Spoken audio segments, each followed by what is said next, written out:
My dear students, आज मैं लेके आया हूँ थर्ड वीडियो इलेक्ट्रोस्टैटिक यूनिट का, जिसमें हम डिस्कस कर रहे हैं chapter first electric charge and field. जैसे कि लास्ट वीडियो में मैंने डिस्कस किया था कूलम्स लॉ के बारे में स्टूडेंट्स, तो मैंने वहाँ पे कूलम्स फोर्स के बारे में कुछ इंपॉर्टेंट डिस्कशंस किए थे कि कूलम फोर्स क्या होता है, किस पे डिपेंड करता है। और वहाँ पे एक टर्म डिस्कस किया था हमने, एक कांस्टेंट, और उस कांस्टेंट में एक टर्म आया था absolute permittivity of free space, जिसमें मैंने आपको बताया था कि मैं आपके लिए एक वीडियो सेपरेट बनाऊंगा concept of permittivity and concept of relative permittivity पे।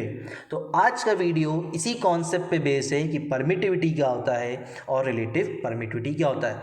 स्टूडेंट्स, बहुत सिंपल है, बहुत सिंपल लैंग्वेज में मैं आपके लिए बताऊंगा और बहुत सिंपल लैंग्वेज में मैंने नोट्स प्रिपेयर करे हैं, तो ये नोट्स आप एज इट इज़ कॉपी कर लीजिएगा। और अब हम समझते हैं कि परमिटिविटी क्या होता है। तो स्टूडेंट्स, आपको ध्यान होगा कि सबसे पहले हमने फोर्स का फॉर्मूला पढ़ा था, तो हमने देखा था F is proportional to Q1 Q2 होता है students, F is proportional to Q1 Q2। और हमने एक और चीज़ पढ़ी थी, F is inversely proportional to R square, F is inversely proportional to R square. मतलब फोर्स डायरेक्टली प्रोपोर्शनल था product of magnitude of charges के, और इन्वर्सली प्रोपोर्शनल था उनके बीच के डिस्टेंस के स्क्वायर के। अब जब मैंने इसको कंबाइन किया था स्टूडेंट दोनों इक्वेशन को, तो एक फॉर्मूला बना था F equal to K Q1 Q2 और अपॉन में R स्क्वायर। और मैंने आपको बोला था यहाँ पे आप K से भी डिनोट कर सकते हो, C से भी। और आज मैं आपको ये चीज़ बोल रहा हूँ कि आप इसको C से डिनोट करेंगे तो आपके लिए ज़्यादा हेल्पफुल रहेगा, ये थोड़ी देर में क्लियर हो जाएगा। अब इस K की बात करते हैं, तो इस K का फॉर्मूला जो था that is 1/4 pi epsilon not students. अब ये 1/4 पाई एप्सिलॉन नॉट है, जिसमें इस एप्सिलॉन नॉट का नाम हमने रखा था absolute permittivity of free space, और इसकी एक वैल्यू भी थी स्टूडेंट्स जो आपको ध्यान होगी, दैट इज़ 8.85 इंटू 10⁻⁻12, 8.85 इंटू 10⁻⁻12। अब स्टूडेंट्स, अब हम देख सकते हैं कि जब मैं इस वैल्यू को K की वैल्यू को इस वाले फॉर्मूले में पुट कर दूंगा तो हमारे पास एक नया फॉर्मूला आ जाएगा, और वो नया फॉर्मूला होगा F equal to 1/4 pi epsilon naught Q1 Q2 upon में R स्क्वायर। अब आप देख सकते हैं ये फॉर्मूला जो है फाइनली फॉर्मूला आ चुका है। अब F और एप्सिलॉन में एक रिलेशन निकाल सकते हैं हम यहाँ से, इस वाले फॉर्मूले से। इस वाले फॉर्मूले से मैं एक रिलेशन बता रहा हूँ आप लोग को, F is inversely proportional to epsilon naught. ये बहुत इंपॉर्टेंट है students, F is inversely proportional to epsilon naught. और स्टूडेंट्स, पूरे डिस्कशन आज इसी पे होने वाले हैं हमारे। अब मैं आ रहा हूँ परमिटिविटी क्या होता है स्टूडेंट्स। परमिटिविटी, तो अगर स्टूडेंट्स हमने दो चार्जेस को फ्री स्पेस में रखा, स्टूडेंट्स ये जो आपको स्क्रीन पे भी दिख रहा है, अब मैं इसको रफ कर रहा हूँ और अब मैं परमिटिविटी को इंट्रोड्यूस कर रहा हूँ। तो परमिटिविटी, अगर मैं इन दो चार्जेस को स्टूडेंट्स, ये दो पॉइंट चार्जेस हैं, इनको अगर मैंने एयर में फ्री स्पेस में रखा हुआ, मान लीजिए फ्री स्पेस में रखा है या वैक्यूम में रखा हुआ है, फ्री स्पेस में रखा हुआ है या वैक्यूम में रखा हुआ है, स्टूडेंट्स यहाँ पे लिख देता हूँ मैं। ये जो दो चार्जेस हैं हमारे, इनको हमने अभी फ्री स्पेस में रखा हुआ है। अब स्टूडेंट्स, इन दोनों चार्जेस को फ्री स्पेस में रखा है, तो वहाँ पे कोई दूसरा मटेरियल नहीं होगा इन दो चार्जेस के अलावा। अब इन्हीं दो चार्जेस को अगर मैं स्टूडेंट्स वाटर में रख देता हूँ या किसी अदर मीडियम में रख देता हूँ, जैसे देख रहे हैं वाटर में रख सकते हैं, माइका में रख सकते हैं, टेफ्लन, ग्लास, पीवीसी, मेटल, कहीं पे भी रख सकते हैं, कोई अदर मीडियम एक्सेप्ट वैक्यूम और एयर, मैं अगर यहाँ पे रख देता हूँ उसे, तो इनके बीच में जो फोर्स लग रहा है, क्या वो फोर्स और ये वाला फोर्स हमेशा सेम होगा? तो आंसर है नो, कभी भी सेम नहीं होगा। ये वाला फोर्स अलग होगा और ये वाला फोर्स अलग होगा स्टूडेंट्स, ये दोनों फोर्स अलग होंगे। अब यही हमें पता करना है ये फोर्स अलग क्यों हुए, तो उसी के लिए आता है कॉन्सेप्ट ऑफ परमिटिविटी। अब परमिटिविटी का मतलब होता है स्टूडेंट्स किसी चीज़ को परमिट करना। जैसे कि जब दो चार्जेस फ्री स्पेस में रखे थे, तो इन दो चार्जेस के अलावा फ्री स्पेस में कोई अदर मटेरियल नहीं होता है, तो मतलब इन दोनों चार्जेस के बीच के फोर्स को कोई अफेक्ट नहीं करेगा। तो मतलब ये वाला फोर्स, फ्री स्पेस वाला फोर्स हमेशा मैक्सिमम रहेगा। फ्री स्पेस वाला फोर्स हमेशा मैक्सिमम रहेगा students, as compare to other mediums. अगर मैंने उन्हीं दोनों चार्जेस को जिनके बीच का डिस्टेंस सेम है पर मीडियम मैंने चेंज करके वाटर कर दिया है, तो अब इनके बीच का फोर्स कम हो जाएगा। और फोर्स कम क्यों होगा मैं ये बता रहा हूँ स्टूडेंट्स, इसी को हम परमिटिविटी का कॉन्सेप्ट बताते हैं। तो परमिटिविटी होता है कि it is the property of medium. ये क्या है, एक मीडियम की प्रॉपर्टी है। अब अगर मैं वाटर की बात करता हूँ तो वाटर के खुद के पार्टिकल्स होते हैं। अब वो पार्टिकल्स अपनी खुद की फील्ड क्रिएट करेंगे और इन दोनों चार्जेस को जिसको मैंने वाटर में रखा है इनकी फील्ड के साथ इंटरेक्ट करके इसके फोर्स को कम कर देंगे। इसको हम परमिटिविटी बोलते हैं स्टूडेंट्स। अब माइंड में ये आता है कि इसने परमिट क्या करा। तो स्टूडेंट्स मैंने बोला कि जब मैंने इन दो चार्जेस को वाटर में रखा तो वाटर के पार्टिकल्स ने अपनी फील्ड को परमिट करा। इन्होंने अपनी फील्ड परमिट की, परमिट इन्होंने अपनी फील्ड करी है।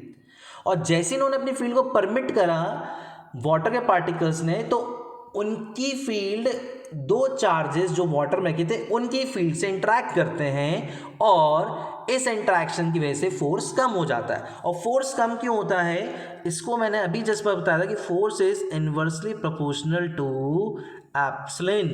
फोर्स इनवर्सली प्रोपोर्शनल एप्सिलॉन, और यही होती है मीडियम की प्रॉपर्टी। यही मीडियम की प्रॉपर्टी होती है। अगर ये फ्री स्पेस में होता है तो इसको हम एप्सिलॉन नॉट लिख देते हैं स्टूडेंट्स, और अगर किसी मीडियम में होगा तो या तो सिर्फ आप एप्सिलॉन लिखोगे या फिर आप एप्सिलॉन एम भी लिख सकते हो, या फिर आप एप्सिलॉन एम भी लिख सकते हो स्टूडेंट्स। इसको या तो आप एप्सिलॉन भी लिख सकते हो या आप एप्सिलॉन एम भी लिख सकते हो ये। और दोनों के बीच में इन्वर्स रिलेशन होता है तो इसलिए फोर्स के इफेक्ट को कम करता है। तो इसी को हम परमिटिविटी कहते हैं। अब परमिटिविटी का कॉन्सेप्ट जो था वो यही था कि जिस भी मीडियम में रखेंगे उस मीडियम की प्रॉपर्टी होती है कि उन चार्जेस के बीच के फोर्स को कम करना। और ये फोर्स कम कैसे करता है, वो अपनी फील्ड प्रोड्यूस करता है ओन, जो इंटरेक्ट करती है दो चार्जेस की फील्ड के साथ। अब स्टूडेंट्स हम आते हैं कि इनमें ये जो रिलेशन मैंने दिख रहा है आपको स्क्रीन पे कि F medium upon F air 1 upon epsilon r कैसा है। इससे के इक्वल नहीं होगा, ये 1/k के इक्वल होगा। ये मैं भी प्रूफ कर दूंगा थोड़ी देर में ये 1/k कैसे हुआ। अब स्टूडेंट्स हम डिस्कस कर रहे हैं कि रिलेटिव परमिटिविटी क्या होता है। स्टूडेंट्स जैसे कि अभी आपको बताया मैंने कि सबसे ज़्यादा मतलब मैक्सिमम फोर्स हमेशा दो चार्जेस के बीच में फ्री स्पेस में रहेगा। अगर मैं उन्हीं दोनों चार्जेस को बिना उनके बीच में डिस्टेंस चेंज करे किसी अदर मीडियम में लेके जाऊँ तो वो फोर्स कम हो जाएगा।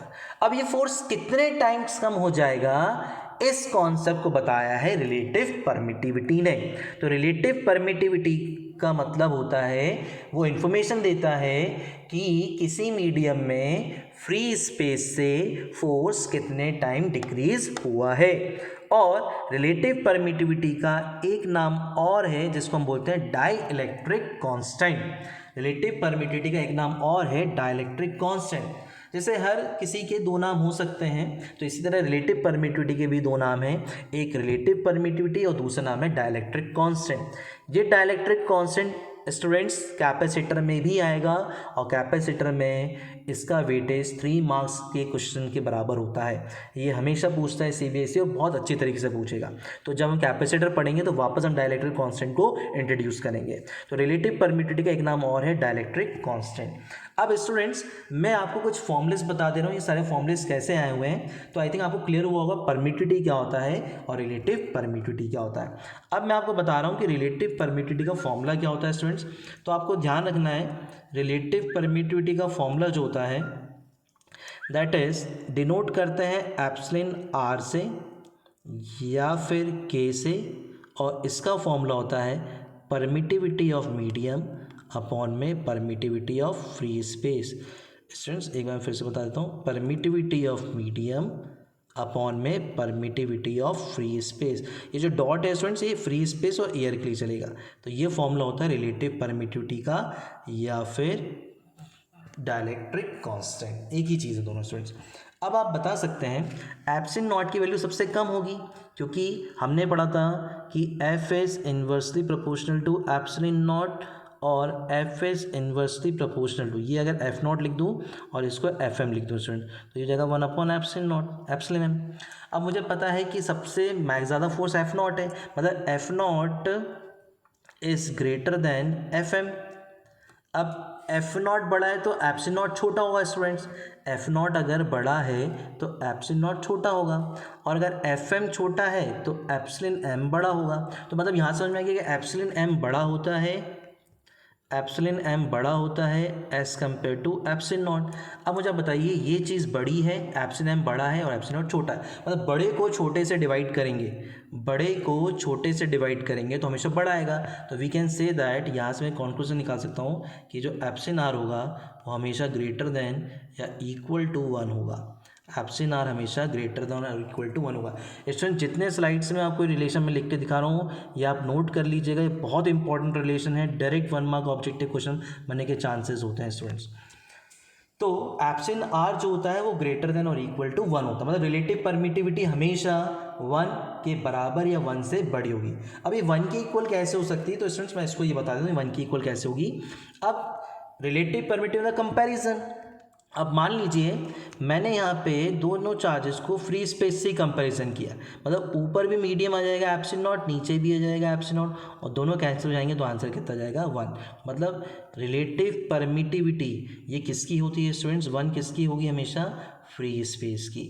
फ्री स्पेस की रिलेटिव परमिटिविटी हमेशा 1 होगी और अदर मीडियम्स की 1 से हमेशा ज़्यादा होगी, ये आपको ध्यान रखना है। स्टूडेंट्स आप देख सकते हैं ऊपर भी अगर मैं इसका फॉर्मूला फिर से लिखूँ epsilon R that is epsilon M upon epsilon naught, ऊपर भी परमिटिविटी है मीडियम की और नीचे परमिटिविटी की, मतलब दोनों परमिटिविटी मतलब दोनों के यूनिट एक दूसरे को कैंसिल कर देंगे, मतलब ये कैसी क्वांटिटी है, यूनिटलेस, मतलब इसकी कोई यूनिट नहीं होती है स्टूडेंट्स, ये यूनिटलेस होती है, ये भी आपको ध्यान रखना है स्टूडेंट्स। अब एक फॉर्मूला इसका फोर्स के टर्म्स में भी होता है स्टूडेंट्स, ये रिलेशन आपको क्लियर होगा। अब मैं इसको एक चीज़ और बता देता हूँ आपको। अब हमने जो फॉर्मूला लिखा epsilon R equal to epsilon M upon epsilon naught, अगर मैं इसको मल्टीप्लाई कर दूँ तो epsilon R into epsilon naught equal to epsilon M.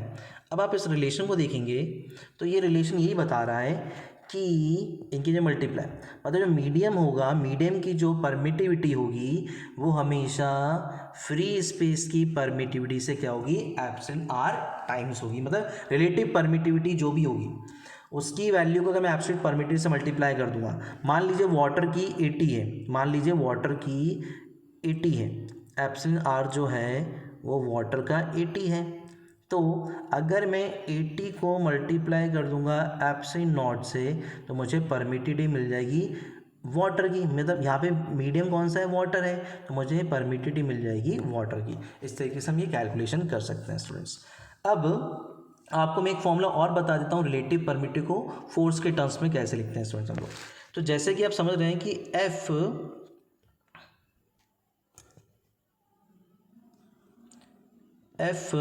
Not equal to 1 upon 4 pi epsilon naught Q1 Q2 upon R square. इस तरह F M किसी medium में अगर होगा तो 1 upon 4 pi epsilon M into Q1 Q2 upon R square. अब इन दो की इक्वेशन, इसको 1 नाम दे दिया स्टूडेंट्स मैंने और इसको 2 दे दिया। अब अगर मैं 2 को 1 से डिवाइड कर दूंगा तो F M upon F naught निकाल रहा हूँ स्टूडेंट्स। तो F M upon F naught जब मैं निकालूंगा तो आप देख रहे हैं, मैं यहीं पे डिवाइड आपको करके दिखा देता हूँ, 2 को 1 से डिवाइड, तो आप देख रहे हैं Q1 Q2 आर स्क्वायर 4 पाई सब कैंसिल हो जाएगा और यहाँ पे सिर्फ बचेगा epsilon naught upon epsilon M, यहाँ पे बचेगा एप्सिलॉन। जब आप 2 को फर्स्ट से डिवाइड करोगे तो स्टूडेंट्स ये आंसर आएगा epsilon naught upon epsilon M.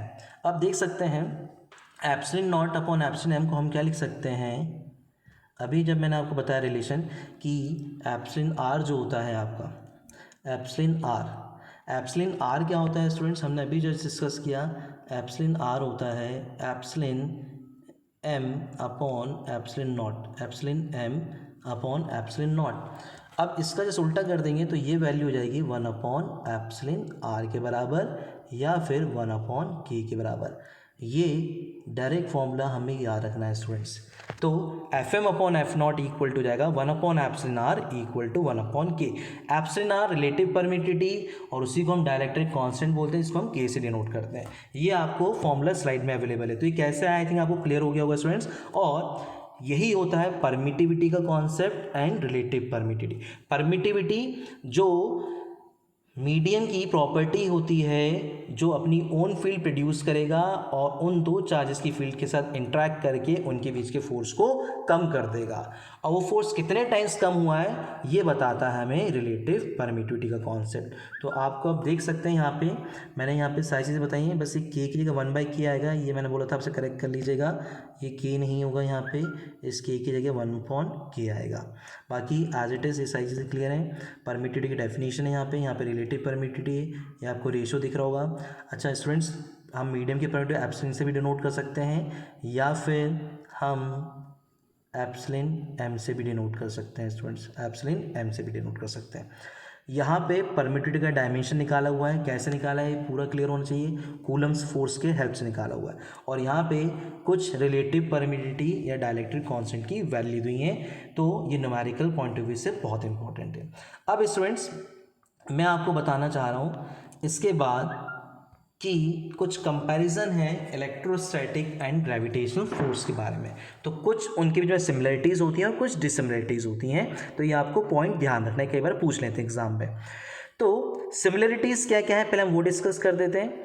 Both the forces are central force, मतलब सेंट्रल फोर्स मतलब दोनों के जो फोर्स लगते हैं वो हमेशा सेंटर के अलॉन्ग लगते हैं। ग्रेविटेशनल फोर्स भी उनके सेंटर के अलॉन्ग लगता है और ग्रेविटेशनल फोर्स भी उनके सेंटर के अलॉन्ग लगता है और इलेक्ट्रोस्टैटिक फोर्स भी उनके सेंटर के अलॉन्ग लगता है। दोनों फोर्सेस इनवर्स स्क्वायर लॉ को ओबे करते हैं। हमने देखा था ग्रेविटेशनल फोर्स जो था, ग्रेविटेशनल फोर्स का आई थिंक फॉर्मूला आपको क्लियर होगा, F equal to G m1 m2 upon R square होता है, और इलेक्ट्रोस्टैटिक का फॉर्मूला होता है F equal to K into Q1 Q2 upon R square. तो आप देख रहे हैं दोनों में इन्वर्सली स्क्वायर मतलब आर स्क्वायर के इन्वर्सली प्रोपोर्शनल होते हैं, तो यही इनमें सिमिलरिटी है। कंजर्वेटिव फोर्स मैंने आपको क्लियर किया था, कंजर्वेटिव फोर्स मतलब ऐसे फोर्सेस हैं जिसमें वर्क डन कभी भी पाथ पे डिपेंड नहीं करता है, सिर्फ इनिशियल पॉइंट और फाइनल पॉइंट पे करता है। और कभी भी अगर एक सर्कुलर लूप में हम वर्क डन निकालेंगे तो वो हमेशा कितना होगा, 0 होगा स्टूडेंट्स। ये मैंने लास्ट वीडियो में भी क्लियर करा है आपको। और डी जो लिखा है both the forces can operate in vacuum, gravitational force भी देख रहे हैं, जैसे सन और अर्थ के बीच में ग्रेविटेशनल फोर्स है, दोनों वैक्यूम में है। और अभी जस्ट डिस्कस करके आ रहे हैं कि इलेक्ट्रोस्टैटिक फोर्स सबसे ज़्यादा वैक्यूम में ही होता है, मतलब दोनों फोर्सेस वैक्यूम में भी ऑपरेट होते हैं।